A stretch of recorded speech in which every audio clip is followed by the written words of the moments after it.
Hello friends, ओम श्री गणेशाय नमः। जय श्री कृष्णा।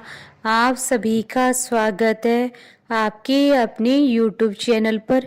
फ्रेंड्स, आज हम आपको इस वीडियो में बताने जा रहे हैं कार्तिक मास महात्म्य के 15वें अध्याय की कथा के बारे में, जिसको सुनने मात्र से ही मिलता है उत्तम फल और बढ़ते हैं धन धान्य के भंडार। फ्रेंड्स, वीडियो शुरू करने से पहले आपसे रिक्वेस्ट है, अगर आप हमारे चैनल पर नए हैं और आपने अभी तक चैनल को सब्सक्राइब नहीं किया है तो प्लीज़ सब्सक्राइब कीजिएगा चैनल को, साथ ही प्रेस कीजिएगा बेल आइकन को, जिससे नए वीडियो से रिलेटेड नोटिफिकेशन आपको तुरंत प्राप्त हो सके। और वीडियो पसंद आने पर वीडियो को लाइक और शेयर जरूर कीजिएगा, ताकि सभी भक्तों को इस वीडियो का लाभ प्राप्त हो सके।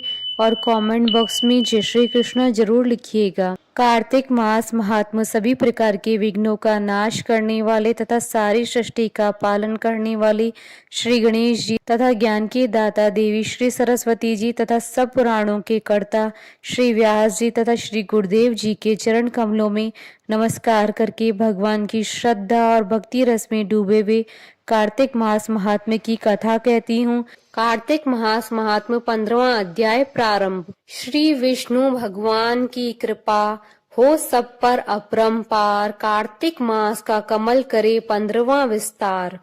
राहु को ग्रसने वाले शिवगण सतकीर्ति मुख की कथा। देवर्षि नारद ने राजा पृथु को दैत्यराज जलंधर की मति भ्रम तक का प्रसंग सुनाया और उनके मन में पार्वती जी को प्राप्त करने की अभिलाषा जगा दी। राजा पृथु ने इस प्रसंग को आगे बढ़ाने का नारद जी से अनुरोध किया। देवर्षि नारद बोले, मेरे वहां से विदा हो जाने पर जलंधर ने अपने दूत राहु को बुलवाया, उसे आज्ञा दी कि तत्काल कैलाश पर जाओ। नारद जी ने सूचना दी है कि वहां स्त्रियों में रत्न पार्वती रहती हैं।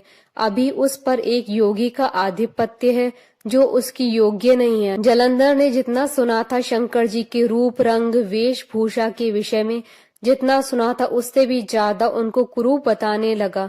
उसने राहु से कहा, उस जटाधारी वस्त्रहीन सर्पों और विषधरों में गिरे रहने वाले शंकर को जाकर मेरा संदेश दो कि वह सर्वांग सुंदरी स्त्री मुझे सौंप दे। उससे पार्वती को प्राप्त कर सम्मान के साथ मेरे पास लेकर आओ। वह असुरों की होने वाली महारानी है, उनके मान सम्मान में कोई कमी न आए। अपने स्वामी की आज्ञा पाकर राहु कैलाश की ओर चल पड़ा। वहां वह सीधे शिवजी के निवास स्थल पर पहुंचा और अपने आने का कारण बताया। शिवजी के द्वारपाल नंदी जी ने उसे सभा के भीतर नहीं जाने दिया, परंतु राहु नंदी के रोके न रुका। वह जबरदस्ती सभा के अंदर प्रवेश कर गया। आया तो था वह दूत बनकर, लेकिन उसने दूत की मर्यादा तक का निर्वाह नहीं किया और बिना अनुमति लिए अपने स्वामी का संदेश सुनाने लगा।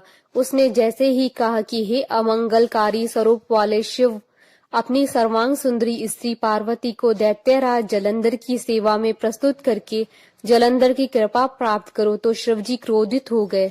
भगवान शूल पाणी के आगे उसी समय भीषण ध्वनि के साथ पृथ्वी को फाड़कर एक पुरुष प्रकट हो गया। उसका मुख सिंह के समान था। वह क्रोध से उन्मत्त भीषण गर्जना कर रहा था। वह दौड़कर राहु को खाने चला। भयभीत राहु भागने लगा और अपने प्राण बचाने, लेकिन उस भीषण जीव ने उसका पीछा करना न छोड़ा। राहु को कोई राह न दिखी तो उसने हार कर शिवजी की शरण ली। राहु शिवजी के चरणों में लौट गया और प्राण रक्षा की भीख मांगने लगा।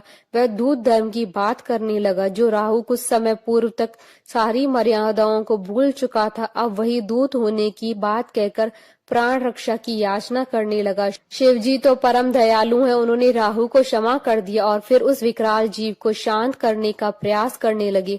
उन्होंने उससे कहा कि मैंने राहु को क्षमा कर दिया है, अब वह मेरा शरणागत है, इसके प्राण मत लो। शिवजी के वचन सुनकर वह विकराल जीव बोला, मैं तो आपके आदेश को मानने के लिए बाध्य हूँ, परंतु अब बहुत भूखा हूँ, मुझे भोजन चाहिए। इससे छोड़ दूं तो आप फिर यह बताएं कि मैं क्या खाऊं। शिवजी ने कहा, सुनो, यदि तुम्हें भूख लगी है तो तुम शीघ्र ही अपने हाथ पैरों के मांस का भक्षण करो। शिवजी की आज्ञा पाकर उसने अपने शरीर के मांस को खाना शुरू किया। फिर वह अपने पूरे शरीर के मांस को खाने लगा। अंततः उसके शरीर पर सिर्फ मस्तक मात्र शेष रह गया। ऐसा आज्ञा पालक देखकर शिवजी बड़े प्रसन्न हुए और मस्तक शेष जीव को उन्होंने अपना प्रिय गण बना लिया। फिर शिवजी ने कहा, अब मेरी पूजा के समय अब तेरी भी पूजा होगी। जो तेरी पूजा नहीं करेंगे वह मेरे प्रिय नहीं होंगे। शिव जी से ऐसा वरदान पाकर उस पुरुष को बड़ी प्रसन्नता हुई। उस दिन से वह शिव जी के द्वार पर सतकीर्ति मुख नामक गण होकर स्थित रहने लगा। इति श्री कार्तिक मास महात्म कथा 15वां अध्याय संपूर्ण। बोलिए भगवान विष्णु जी की जय, सनातन धर्म की जय।